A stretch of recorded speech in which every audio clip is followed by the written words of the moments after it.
ಎಲ್ರಿಗೂ ನಮಸ್ಕಾರ ಫ್ರೆಂಡ್ಸ್. ಇವತ್ತಿನ ಸೆಷನ್ ಅಲ್ಲಿ ನಾವು ತಿಳ್ಕೊಳ್ಳಕ್ಕೆ ಹೊರಟಿರುವಂತಹ ಟಾಪಿಕ್ ಬಂದ್ಬಿಟ್ಟು cell structure and function. Cell ಅಂದ್ರೆ ಏನು? ಜೀವಕೋಶ.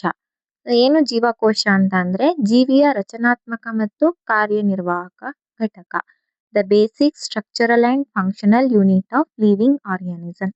ಯಾಕಪ್ಪ ಸೆಲ್ನ ಹೀಗೆ ಕರಿತೀವಿ ಅಂತ ಅಂದ್ರೆ ಪ್ರಪಂಚದಲ್ಲಿರುವಂತಹ ಎಲ್ಲಾ ಜೀವಿಗಳು, ಕಣ್ಗೆ ಕಾಣದೇ ಇರುವಂತಹ ಮೈಕ್ರೋ ಆರ್ಗ್ಯಾನಿಸಮ್ಸ್ ಅಂದ್ರೆ ಸೂಕ್ಷ್ಮಾಣುಗಳಿಂದ ಹಿಡಿದು ಆನೆ ಗಾತ್ರದ ಪ್ರಾಣಿಗಳು ಎಲ್ಲವೂ ಕೂಡ ಏನಾಗಿರ್ತವೆ? ಸೆಲ್ ಇಂದ ಆಗಿರ್ತವೆ. ಫಸ್ಟ್ ಈ ಸೆಲ್ ಅನ್ನುವಂಥದನ್ನ ರಾಬರ್ಟ್ ಹುಕ್ ಅನ್ನುವಂಥವ್ರು 1665 ಅಲ್ಲಿ ಕಂಡುಹಿಡಿತಾರೆ. ಸೊ ಈ ಸೆಲ್ ಬಗ್ಗೆ ಸ್ಟಡಿ ಮಾಡ್ತೀವಲ್ವಾ, ಅದನ್ನ ನಾವೇನಂತ ಕರಿತೀವಿ ಅಂತಂದ್ರೆ ಸೈಟಾಲಜಿ ಅಂತ ಕರಿತೀವಿ. ಏನು ಸೈಟಾಲಜಿ ಅಂತ ಅಂದ್ರೆ a branch of biology which deals with the study of cell is called cytology. Next ಈ ಸೆಲ್ ಅನ್ನುವಂಥದ್ದು ಸ್ಟ್ರಕ್ಚರ್ನ ನಾವು ನೋಡೋದಾದ್ರೆ ಇದು ಮೇನ್ ಆಗಿ 3 ಕಾಂಪೊನೆಂಟ್ಸ್ ಇಂದ ಆಗಿರುತ್ತೆ. ಮೊದಲನೇದಾಗಿ ಯಾವುದು? ಪ್ಲಾಸ್ಮಾ ಮೆಂಬ್ರೇನು, ಎರಡನೇದು ಸೈಟೋಪ್ಲಾಸಮ್, ಮತ್ತೆ ಮೂರನೇದು ಯಾವ್ದಪ್ಪ ಅಂತಂದ್ರೆ ಸೆಲ್ ಆರ್ಗನಲ್ಸ್. ಇದು ಬಂದು ನಮ್ಮ ಹ್ಯೂಮನ್ ಸೆಲ್ದು ಸ್ಟ್ರಕ್ಚರ್. ಸೊ ಏನೇನ್ ಇರುತ್ತೆ ಅಂತಂದ್ರೆ ನಾನು ಆಗ್ಲೇ ಏನ್ ಹೇಳ್ದೆ, 3 ಕಾಂಪೊನೆಂಟ್ಸ್. ಯಾವುದು? ಮೇನ್ ಆಗಿರುವಂತದ್ದು ಒಂದು ಪ್ಲಾಸ್ಮಾ ಮೆಂಬ್ರೇನು, ಇನ್ನೊಂದು ಸೈಟೋಪ್ಲಾಸಮ್, ಮತ್ತೆ ಸೆಲ್ ಆರ್ಗನಲ್ಸ್. ಸೊ ಇಲ್ಲಿ ನೀವು ನೋಡೋದಾದ್ರೆ ಈ ಸೆಲ್ ಸುತ್ತ ಒಂದು ಲೇಯರ್ ಕವರ್ ಆಗಿದೆ ಅಲ್ವಾ, ಇದನ್ನ ನಾವೇನಂತ ಕರಿತೀವಿ? ಪ್ಲಾಸ್ಮಾ ಮೆಂಬ್ರೇನ್ ಅಂತ ಕರಿತೀವಿ. The cell is covered by A membrane called plasma membrane. ಇದ್ರದ್ದು ಕೆಲಸ ಏನಪ್ಪಾ ಅಂತಂದ್ರೆ it regulates the movement of molecules in and out of the cell and it gives definite shape to the cell and holds the content of the cell. So ಏನಪ್ಪಾ ಅಂತಂದ್ರೆ ಈ ಸುತ್ತ ಏನ್ cover ಆಗಿದೆಯಲ್ವಾ, ಇದನ್ನ ನಾವೇನಂತ ಕರಿತೀವಿ? ಪ್ಲಾಸ್ಮಾ ಮೆಂಬ್ರೇನ್ ಅಂತ ಕರಿತೀವಿ. ಇದೇನ್ ಮಾಡುತ್ತೆ ಅಂತ ಅಂದ್ರೆ ಸೆಲ್ಗೆ ಒಂದು ಪ್ರಾಪರ್ ಶೇಪ್ ನ ಕೊಡುತ್ತೆ. ಅಂದ್ರೆ ಸ್ಪೆರಿಕಲ್ ಶೇಪ್ ಅಲ್ಲೇ ಇರಬೇಕು ಅಥವಾ ಓವಲ್ ಶೇಪ್ ಅಲ್ಲೇ ಇರಬೇಕು, ಒಂದು ನಿರ್ದಿಷ್ಟ ಏನು ರಚನೆಯನ್ನ ಇಟ್ಕೊಳ್ಳಕ್ಕೆ ಹೆಲ್ಪ್ ಮಾಡುವಂಥದ್ದು.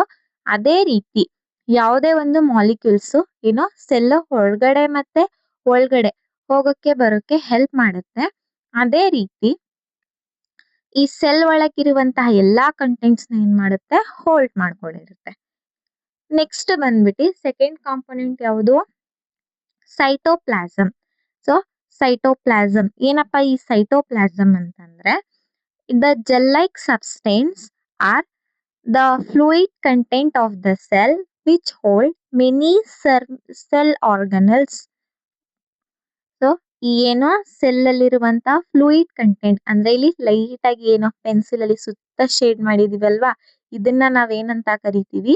ಈ ಫ್ಲೂಯಿಡ್ ಸಬ್ಸ್ಟೆನ್ಸ್ ನ ಸೈಟೋಪ್ಲಾಸಮ್ ಅಂತ ಕರಿತೀವಿ. ಇದೇನ್ ಮಾಡುತ್ತೆ ಅಂತಂದ್ರೆ ಈ ಸೆಲ್ ಒಳಗಡೆ ಇರುವಂತಹ ಎಲ್ಲಾ ಸೆಲ್ ಆರ್ಗನಲ್ಸ್ ಏನ್ ಮಾಡ್ಕೊಂಡಿರುತ್ತೆ? ಹೋಲ್ಡ್ ಮಾಡ್ಕೊಂಡಿರುತ್ತೆ. ಈ ಏನು ಸೈಟೋಪ್ಲಾಸಮ್ ಇದೆಯಲ್ಲ, ಇದು ಮೇನ್ ಆಗಿ 2 ಪಾರ್ಟ್ಸ್ ಆಗಿ ಡಿವೈಡ್ ಆಗುತ್ತೆ. ಯಾವ್ದಪ್ಪ ಅಂತಂದ್ರೆ ಒಂದನ್ನ ನಾವು ಸೈಟೋಸಾಲ್ ಅಂತ ಕರಿತೀವಿ. ಸೈಟೋಸಾಲ್.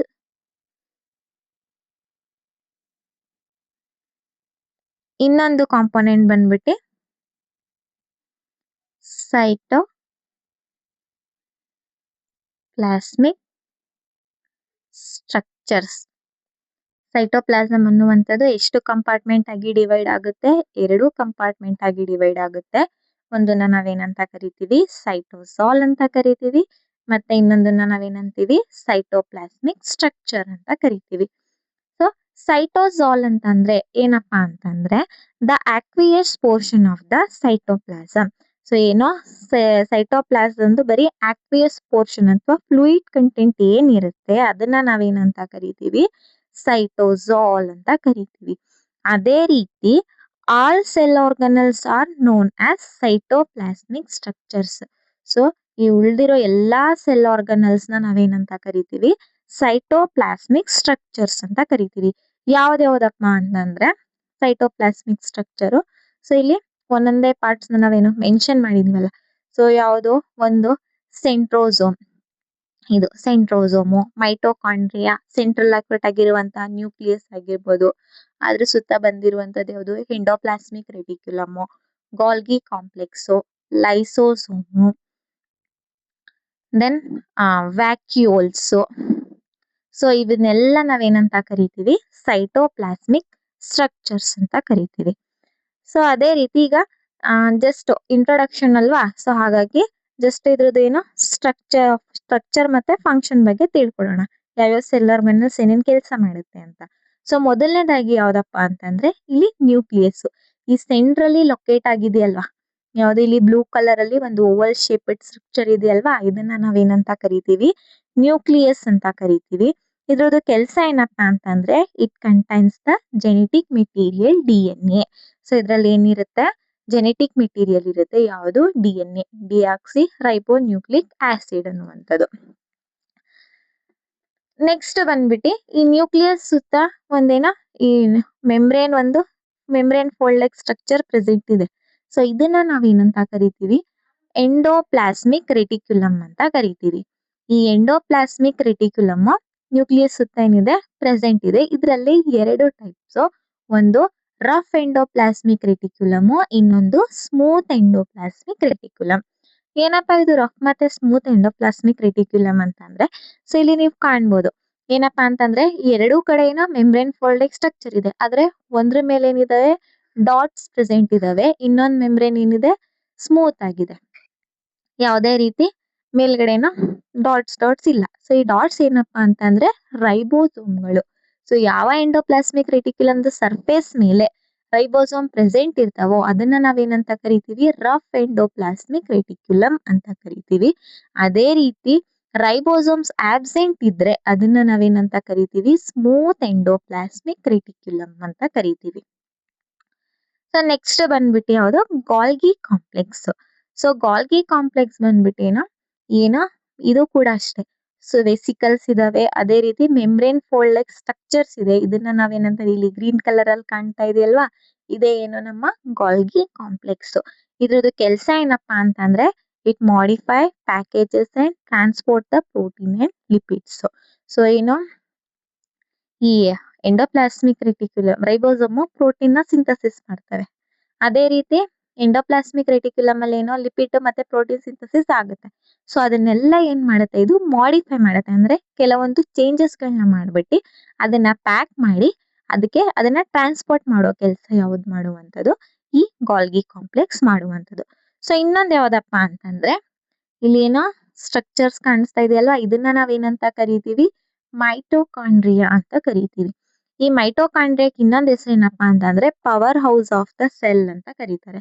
ಯಾಕೆ ಅಂತಂದ್ರೆ ಇದ್ರದ್ದು ಕೆಲಸ ಏನಪ್ಪಾ ಅಂತಂದ್ರೆ ಇದೇನ್ ಮಾಡುತ್ತೆ, ಎನರ್ಜಿನ ರಿಲೀಸ್ ಮಾಡುತ್ತೆ.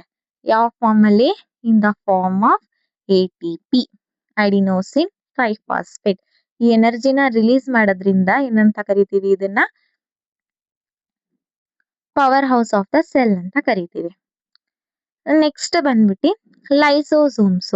ಸೊ ಲೈಸೋಸೋಮ್ಸ್ ಅನ್ನುವಂಥದ್ದು ಇಲ್ಲಿ ಏನು ಪರ್ಪಲ್ ಕಲರ್ ಅಲ್ಲಿ ಕಾಣಿಸ್ತಾ ಇದೆಯಲ್ವಾ, ಓವಲ್ ಶೇಪ್ಡ್ ಸ್ಟ್ರಕ್ಚರ್ಸ್, ಅದನ್ನ ನಾವೇನಂತ ಕರಿತೀವಿ, ಲೈಸೋಸೋಮ್ಸ್ ಅಂತ ಕರಿತೀವಿ. ಇದಕ್ಕೆ ಇನ್ನೊಂದು ಹೆಸರು suicidal bags of the cells ಅಂತಾನೂ ಕರೀತಾರೆ. ಯಾಕೆ ಅಂತಂದ್ರೆ ಈ ಲೈಸೋಸೋಮ್ ಒಳಗಡೆ ಡೈಜೆಸ್ಟಿವ್ ಎನ್ಸೈಮ್ಸ್ ಇರ್ತವೆ, ಅಂದ್ರೆ ಕೆಲವೊಂದು ಕಿಣ್ವಗಳಿರ್ತವೆ. ಇದ್ರದ್ದು ಕೆಲಸ ಏನಪ್ಪಾ ಅಂತಂದ್ರೆ it breaks downs the waste and cellular debris. ಈ ಸೆಲ್ಲಲ್ಲಿ ಏನೇ ವೇಸ್ಟ್ ಪ್ರೊಡ್ಯೂಸ್ ಆದ್ರೂ, ಏನೇ ಅನ್ವಾಂಟೆಡ್ ಡೆಬ್ರೀಸ್ ಅಂದ್ರೆ ಅನ್ವಾಂಟೆಡ್ ಸಬ್ಸ್ಟೆನ್ಸ್ ಪ್ರೆಸೆಂಟ್ ಇದ್ರೆ ಅದನ್ನ ಏನ್ ಮಾಡುತ್ತೆ, ತಿನ್ಕೊಬಿಡುತ್ತೆ ಅಥವಾ ಸೆಲ್ಲಿಂದ ಈಚೆಗೆ ಹಾಕಕ್ ಹೆಲ್ಪ್ ಮಾಡುತ್ತೆ, ಯಾವುದು ಲೈಸೋಸೋಮ್. ಹಾಗಾಗಿ ಇದನ್ನ ನಾವೇನಂತ ಕರಿತೀವಿ, suicidal bag of the cell ಅಂತ ಕರಿತೀವಿ. ಸೊ ನೆಕ್ಸ್ಟ್ ಬಂದ್ಬಿಟ್ಟು ಯಾವುದು, ಸೆಂಟ್ರೋಸೋಮ್. ಸೊ ಸೆಂಟ್ರೋಸೋಮ್ಸ್ ಏನ್ ಕೆಲ್ಸಪ್ಪ ಅಂತಂದ್ರೆ ಇದು 2 ಸೆಂಟ್ರಿಯೋಲ್ಸ್ ಇಂದ ಆಗಿರುತ್ತೆ. ಇದ್ರದ್ದು ಮೇನ್ ಕೆಲಸ ಏನಪ್ಪಾ ಅಂತಂದ್ರೆ it helps in the cell division by organising the microtubules, ಅಂದ್ರೆ ಅಥವಾ ಸಿಂಪಲ್ ಆಗಿ ಹೇಳೋದಾದ್ರೆ ಸ್ಪಿಂಡಲ್ ಫೈಬರ್ ಫಾರ್ಮೇಶನ್ ಮಾಡಕ್ ಏನ್ ಮಾಡುತ್ತೆ, ಇದು ಸೆಲ್ ಡಿವಿಷನ್ ಟೈಮ್ ಅಲ್ಲಿ ಹೆಲ್ಪ್ ಮಾಡುತ್ತೆ. So next ribosome. So ribosome ಇಲ್ಲಿ ಏನೋ ಸೈಟೋಪ್ಲಾಸಮ್ ಅಲ್ಲಿ ಸ್ಮಾಲ್ ಡಾಟ್ಸ್ ಅಥವಾ ಎಂಡೋಪ್ಲಾಸ್ಮಿಕ್ ರೆಟಿಕ್ಯುಲಮ್ ಸರ್ಫೇಸ್ ಮೇಲೆ ಡಾಟ್ ಲೈಕ್ ಸ್ಟ್ರಕ್ಚರ್ಸ್ ಕಾಣಿಸ್ತಾ ಇದೆ ಅಲ್ವಾ, ಇದನ್ನೇ ನಾವೇನಂತ ಕರಿತೀವಿ, ರೈಬೋಸೋಮ್ಸ್ ಅಂತ ಕರಿತೀವಿ. ಈ ರೈಬೋಸೋಮ್ಸ್ಗೆ ಇನ್ನೊಂದು ಹೆಸರೇನಪ್ಪಾ ಅಂತಂದ್ರೆ protein factory of the cell ಅಂತ ಕರೀತಾರೆ. ಯಾಕೆ ಅಂತಂದ್ರೆ they involved in the synthesis of protein. ಅಂದ್ರೆ ರೈಬೋಸೋಮ್ ಅನ್ನುವಂಥದ್ದು ಸ್ಮಾಲ್ ಡಾಟ್ ಲೈಕ್ ಸ್ಟ್ರಕ್ಚರ್ಸ್ ಆಗಿರ್ತವೆ. ಇದು ಪ್ರೋಟೀನ್ ನ ಸಿಂಥಸಿಸ್ ಮಾಡಕ್ಕೆ ಹೆಲ್ಪ್ ಮಾಡೋದ್ರಿಂದ ಇದಕ್ಕೆ ಇನ್ನೊಂದು ಹೆಸರು ಏನಪ್ಪಾ ಅಂತಂದ್ರೆ protein factory of the cell ಅಂತ ಕರೀತಾರೆ. Okay, thank you for watching.